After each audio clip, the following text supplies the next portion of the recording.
지난 19일 도쿄 신주쿠의 한 사찰에서 벌여진 도장 50개를 위한 추도식이 열린 것입니다. 일본에서는 오랫동안 사용해온 개인 물품에 대한 감사를 표하기 위해 추도식을 하는 관습이 있었습니다. 그런데 이제 일본에서는 도장에 대한 감사함을 표할 차례가 온 것입니다. 일본 정부에서 도장을 버리라고 했기 때문입니다. 스가는 총리가 되자마자 제일 먼저 디지털청을 설립하면서 탈도장 정책을 시행했습니다. 일본은 기어코 일본에는 도장과 팩스 등 과거 아날로그 방식을 타입해 디지털화 시키겠다고 큰소리치고 있습니다. 일본 정부는 디지털청을 신설하면서 2020년 세계 전자정부 순위 1위인 덴마크와 3위인 에스토니아를 따르겠다고 했습니다. 하지만 지난 21일 내각관방 정부와 총괄 책임 보좌관인 쿠스노미 마사노리는 한국을 따라야 한다고 말했습니다. 덴마크는 580만, 에스토니아는 130만에 그치는 소국들이어서 국가의 규모가 다르고 일본은 70년도부터 행정의 전자화를 목표로 했지만 이들 나라는 90년대 들어 단번에 IT 강국이 되었다는 것입니다. 이에 쿠스노키는 한국의 인구가 일본과 더 비교할 만하고 거의 같은 행정제도를 가지고 있어 한국을 참고해야 한다고 주장했습니다. 일본에서 30년간 IT 컨설턴트를 해온 염정순 이코퍼레이션 JP 대표는 과거에는 한국이 일본을 본보기로 삼았는데 지금은 한국의 디지털 행정이 일본보다 훨씬 앞서 있다고 말했습니다. 염정순 대표는 한국은 1997년 IMF를 기점으로 확 달라졌다고 했습니다. 정말 놀라운 것은 당시 한국 정부가 은행을 중심으로 발생한 다수의 실업자들을 고용해 종이로 기록하던 허적 등 각종 정보들을 컴퓨터에 입력해 전자정보의 기본이 되는 데이터를 단기간에 전자했다는 것입니다. 그는 지금 일본이 디지털청을 만들었지만 한국에 비하면 우스운 수준이라고 했습니다. 현재 일본이 디지털청을 구축하기 위해 구성된 내각준비실의 총무성과 경제산업성으로부터 50명 정도의 관리를 모아놨지만 한국의 정보화진흥원은 일본 디지털청의 일부 기능만 하는데도 500명 가까운 박사급 인재들이 모여 정보화 사령탑 역할을 하고 있다고 했습니다. 그는 일본에 앞선 한국의 IT 기술을 전하고 그동안 일본 지자체 담당자들을 이끌고 와 한국을 여러 번 시찰했다고 했습니다. 염 대표는 일본인들에게 와서 보고 배우라고 한 것이었지만 일본인들은 돌아가서 실행에 옮기지 않았습니다. 염정순 대표는 그 이후로 역사 문제 등으로 갈등을 겪고 있는 분위기 속에서 한국을 굳이 배워야 하냐는 생각을 하는 것 같다고 말했습니다. 여기에는 일본의 우월의식까지 더해져 좀처럼 한국의 선진 시스템을 보았음에도 움직이지 않게 만들었습니다. 일본은 지난해 공항에 자동 출입국 심사 시스템을 도입했다며 크게 홍보했습니다. 사람이 아닌 기계가 여권과 지문을 스캔해주면서 대기시간을 확 줄여주는 최신 기술이라고 호들갑을 떨었습니다. 하지만 일본이 자랑하는 이 시스템을 한국은 12년 전에 도입해 시행하고 있었습니다. 한국에서 이미 이것은 2018년에 4세대 시스템이 도입하여 불과 12초 만에 출입국 심사를 끝나게 해주었습니다. 지난해 인천공항 관계자는 하루 9만 명 정도가 인천공항을 통해 출국하는데 그중 50%가 이를 이용한다고 했습니다. 지난 2007년 한국은 이 시스템을 인정받아 유엔 공공행정상을 수상하기도 했습니다. 이미 이 시스템은 이후 중국과 대만도 도입했는데 일본은 이들보다도 늦었습니다. 일본이 이렇게 뒤늦은 공항 시스템을 선전하는 동안 한국의 인천공항은 놀라운 기능들을 선보이고 있습니다.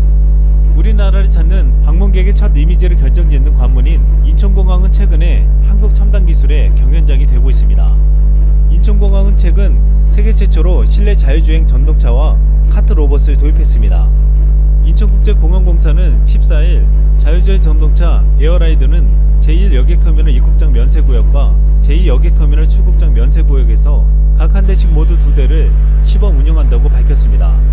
자율주행 전동차 에어라이드는 탑승객이 터치스크린을 통해 항공편이나 게이트를 선택하면 운전대를 잡을 필요도 없이 인공지능을 기반으로 각종 장애물을 피해 3-4분 안에 목적지로 이동합니다. 이 에어라이더의 탑승은 노인과 장애인 등 교통약자를 우선으로 하지만 앞으로 일반 승객도 이용할 수 있도록 할 방침입니다. 인천공항은 에어라이드 외에도 자율주행하는 실외주행형 대형버스까지 운행해 고객들의 편의를 강화시킬 계획을 세우고 있습니다. 또한 인천공항에는 자율주행 카트 로봇도 도입되었습니다. 카트 로봇은 로봇이 짐을 싣고 여객을 따라가거나 탑승권을 인식하거나 목적지를 설정하면 로봇이 특정 목적지까지 앞장서서 여객을 안내해주는 자율주행 모드를 이용할 수 있습니다. 이 카트 로봇은 제1, 2 여객터미널 및 탑승동 면세구역에 각 2대씩 모두 6대를 배치할 예정입니다. 이외에도 2018년 도입한 입출국장 안내 로봇 에어스타도 넓고 북적이는 공항에서 길잡이 역할을 해주고 있고 AI 기술을 바탕으로 각종 정보를 24시간 안내하는 챗봇 프로그램 에어봇도 운영되고 있습니다. 이렇게 공항 이용객만 로봇 기술을 이용하는 것이 아니라 인천공항 수화물 처리 시설에도 로봇이 움직이고 있습니다. 국내 기업이 개발한 근력보조 웨어러블 로봇을 착용하고 근로자들은 일하는데, 이로 인해 손과 팔에 가해지는 하중을 몸 전체로 분산해 근육의 피로도를 줄이도록 돕고 있습니다. 이미 세계 최고라고 평가받는 인천공항의 수화물 처리 시스템은 더욱 효율적이고 빠르게 해줄 것으로 기대되고 있습니다. 이같이 최첨단 시스템을 도입한 인천공항은 공항 분야 노벨상이라 불리는 공항 서비스 평가에서도 세계 1700개 공항과 경쟁해 사상 처음으로 6년 연속 세계 1위를 차지했습니다. 또한 코로나 방역에 있어서도 꼼꼼한 방역망을 선제적으로 구축하며 전 세계의 표본이 되었습니다. 이런 방역 시스템을 세계적으로 인정받아 지난 8월 인천공항은 아시아 태평양 지역 공항 최초로 국제공항협의회의 공항방역 인증을 획득했습니다. 국제적으로 인정받은 인천공항은 이 훌륭한 시스템을 2009년부터 해외 공항에 수출하기 시작해 공항 운영, 기술 지원 등 컨설팅 사업과 지분 투자, 위탁 운영에 이르기까지 약 30건에 달하는 해외 사업 실적을 기록했습니다. 2009년 러시아 하바롭스크 공항 현대화 사업으로 지분까지 인수해 러시아석 제2인천공항으로 만들었고, 이 같은 해외 진출은 1,400억 규모의 쿠웨이트 국제공항 제4터미널 위탁 운영 사업 수주로 정점을 찍었습니다. 그리고 최근에는 K공항 방역까지 해외에 수출하고 있습니다. 코로나의 전세계적인 확산으로 여객이 예년에 10% 수준으로 줄어 어려움을 겪고 있는 가운데, 최근 인천공항은 발리공항과 코로나 위기 대응 컨설팅 사업 계약을 체결했습니다.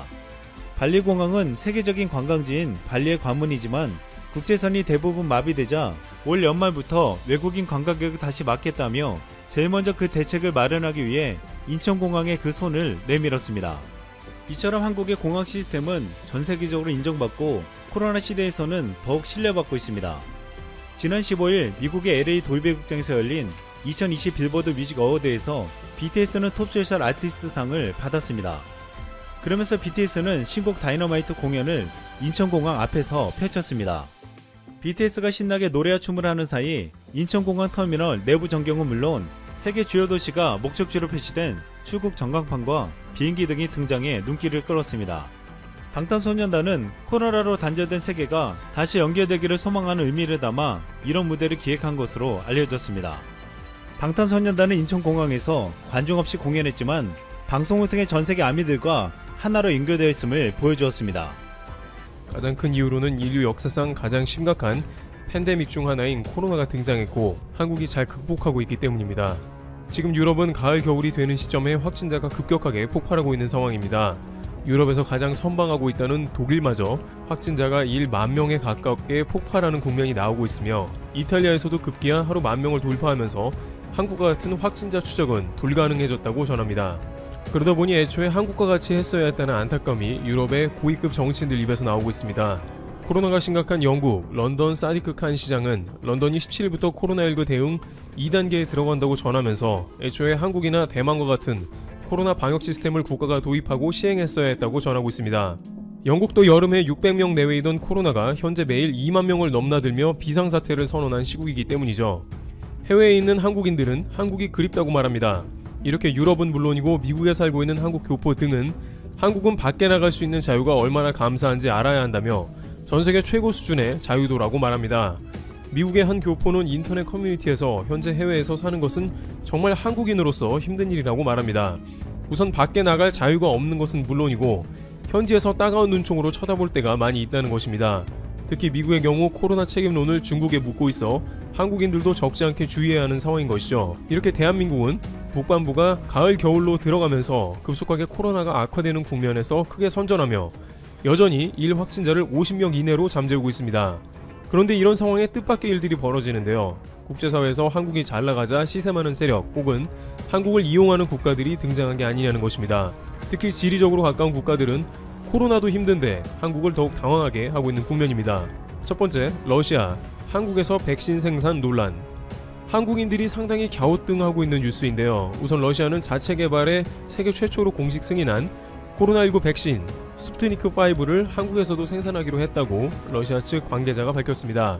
타스 리아노보스티 통신 등에 따르면 보건부 산하 가말레아 국립 전염병 미생물학센터에 스푸트니크 5 백신 개발을 지원한 러시아 국부펀드 직접 투자펀드 RDIF 대표 키릴 드미트리예프는 이날 남미 국가들의 협력을 주제로 한 웨비나에 참석해 이같이 전했습니다.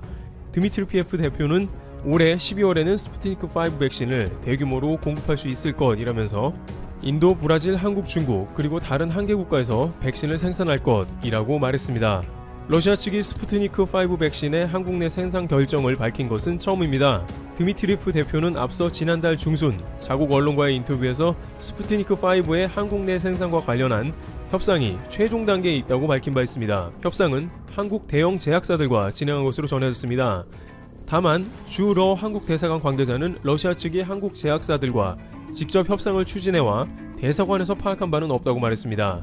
문제는 한국에서 많은 대중들이 신뢰하지 않는 러시아 백신을 왜 생산하느냐가 주된 관심사입니다. 일부 네티즌들은 관련 뉴스에서 한국의 K방역 명성을 러시아가 이용하는 게 아니냐는 불만을 제기하고 있습니다. 한국에서 생산 단가가 다른 나라에 비해 높지만 러시아는 한국에서도 백신을 생산하고 있지 않느냐고 홍보할 것입니다. 중국도 한때 한국이 방역국이라며 한국과 중국은 세계적인 방역 모범국이라고 자체 자랑한 바 있습니다. 또한 생산 국가들 중에 유럽이나 북미 등 선진국이 포함되어 있지 않은데 굳이 한국이 끼어 있냐면서 러시아의 백신을 생산하는 게 오히려 국격을 떨어뜨리는 일이 될 수도 있다는 우려를 제기하는 것입니다. 앞서 러시아 정부는 지난 8월 11일 가말레아 센터가 개발한 스푸트니크 5 백신을 세계 최초로 공식 승인했습니다. 스푸트니크 5는 그러나 통상적인 백신 개발 절차와는 달리 3단계 임상시험을 건너뛴 채 1 이상 뒤 곧바로 국가가 승인을 받으면서 효능과 안정성에 대한 우려를 불러일으켰습니다. 또한 일부 백신은 부작용도 서서히 나타나기 때문에 장기간에 걸쳐 검증을 받아야 하는 백신이 자칫 전세계 백신 패권에 악용되고 있다는 이야기도 나옵니다. 여기에 러시아 백신을 생산하기로 한 국가 중에 중국과 브라질은 자기들끼리 백신 효과를 보증합니다. 브라질 당국은 이번 주 안으로 중국 백신의 3상이 끝난다며 중국의 시노백 백신이 효과가 매우 좋다고 밝혔습니다. 그러나 많은 대중들은 러시아, 중국, 브라질은 정치적으로 백신을 악용할 가능성이 매우 큰 국가라고 우려합니다. 국내의 코로나 사태에 대한 우려를 잠재우기 위해서 백신의 효과를 과대 포장하기도 하며 다른 나라에 수출하는 것이죠. 이런 맥락이 훨씬 크다고 판단하는 한국 대중들은 러시아, 한국 내 백신 생산을 꺼릴 수밖에 없습니다. 두 번째, 중국. 미국 싸움에 한국 또다시 끌어들임. 중국이 지난 사드 배치 때와 비슷하게 미중 간 싸움에 또 한국을 끌어들이는 행동을 하고 있어 공분을 사고 있습니다. 중국은 이렇게 미국과의 생긴 문제를 미국에 풀지 않고 미국과 관련된 국가들의 각종 문제를 발산하고 있습니다. 호주는 현재 여러가지 무역의 피해를 보고 있죠. 게다가 이번에 문제가 된 것은 바로 무려 70년 전의 한국전쟁인 6.25라서 더욱 황당함을 연출하는데요. 중국은 6.25를 항미 원조라고 해서 자신들이 미국을 대항해 북한을 도왔고 결국 승리로 이끌어낸 전쟁이라고 말합니다. 또한 중국은 최근 각종 미디어에서 중국의 6.25 전쟁을 미화시키며 미국을 이겼음을 자랑하고 있습니다. 일각에서는 현재 거의 모든 면에서 미국의 열세인 중국이 미디어 선전을 통해 대중을 쇠뇌한다는 의견도 나옵니다. 문제는 이 과정 가운데 여전히 미국을 공격하긴 힘드니 이제 한국을 엮어서 반한 감정을 키우고 있습니다. 중국의 택배 3사는 BTS 굿즈가 담겨있는 제품을 발송하지 않기로 했습니다. 19일 웨이보 등에 따르면 윈다 택배는 한국지사 계정을 통해 BTS 굿즈 배송 관련 문의가 많이 오고 있다면서 현재 BTS 굿즈 택배는 잠시 배송을 중단한다고 공지했습니다. 윈다는 배송을 중지한 사유에 대해서는 구체적인 언급 없이 원인은 우리가 모두 아는 것이다 라고만 설명했습니다. 윈다가 밝힌 우리가 모두 아는 것은 BTS의 수상소감과 관련된 것으로 추정됩니다. 한국에서 해외 직구로 BTS 관련 제품을 구매해온 중국의 아미들은 강력히 반발했습니다. 한 BTS 팬은 중국 세관에서도 정상 통관을 해주는데 기업이 횡포를 부리고 있다면서 BTS 제품을 구매할 때는 윈다 외의 물류회사를 이용해야 한다고 말했습니다. 또 일부 팬들은 쓰레기 윈다, 윈다 고소, 윈다 사라져라 등의 해시태그를 달아 게시물을 올리기도 했습니다. 그런데 이런 분위기가 서서히 민족주의로 바뀌고 있습니다. 이들은 앞으로 윈다만 이용하겠다, 이것이 진정한 애국 기업이다 등 윈다의 황당한 조치를 극찬했습니다. 또한 윈다에 이어서 중국의 3대 택배사인 원통택배와 중통택배도 BTS 물류를 중지하겠다고 선언한 것입니다. 그럼 제품 겉면에 BTS라고 쓰지 않고 그냥 보내면 되지 않냐고 하는데 한국에서 중국으로 보낼 때 거의 다 뜯어봐서 원래 부적합 제품은 아예 중국으로 보내지 않았었고 그 리스트에 BTS가 추가된 것이라 사실상 발송 불가라는 것이죠. 첫날에 BTS 아미들이 격렬하게 항의하는 분위기였다면 이제는 BTS를 좋아하면 매국노라는 말도 나옵니다. 이것은 한국이 K-팝으로 잘 나가는 것을 중국 연예계에서 시샘하는 동시에 다시 한번 지난 사드 때처럼 미국과 관련된 국가를 엮어서 보복함으로써 미국에 대한 저항감을 한국의 보이그룹에 풀고 있는 민족주의를 나타냅니다. 세 번째, 일본. 매일 부산에 일본 바닷물 53톤 방류. 국내에 일본 원산지를 둔갑해 유통되고 있는 일본의 활어 해산물들이 문제가 되고 있는 가운데 이제는 그 차들이 활어들을 실어온 바닷물을 그대로 부산에 방류한다는 지적이 나와서 적지 않은 논란으로 이어지고 있습니다. 부산항을 입출항하는 일본 활어차가 수산물과 함께 싣고 온 일본 해수를 부산 앞바다에 매일 53톤씩 방류하는 것으로 집계되었는데 이는 2리터 생수통 26,500개에 달하는 양입니다. 지난해부터 꾸준히 일본 활어차의 해수 무단 방류 문제가 지적돼 부산항만공사가 계도 활동에 나섰으나 단속 권한이 없어 일본 활어차가 해수를 방류해도 눈뜨고 지켜볼 수밖에 없다고 이양수 국회의원은 밝혔습니다. 부산항만공사는 지난해 일본 활어차 해수 방류 문제를 해결하기 위해 올해 안에 해수 정화 관련 시설물을 설치하고 방류 구역을 지정하기로 계획했지만 현재까지도 해당 시설은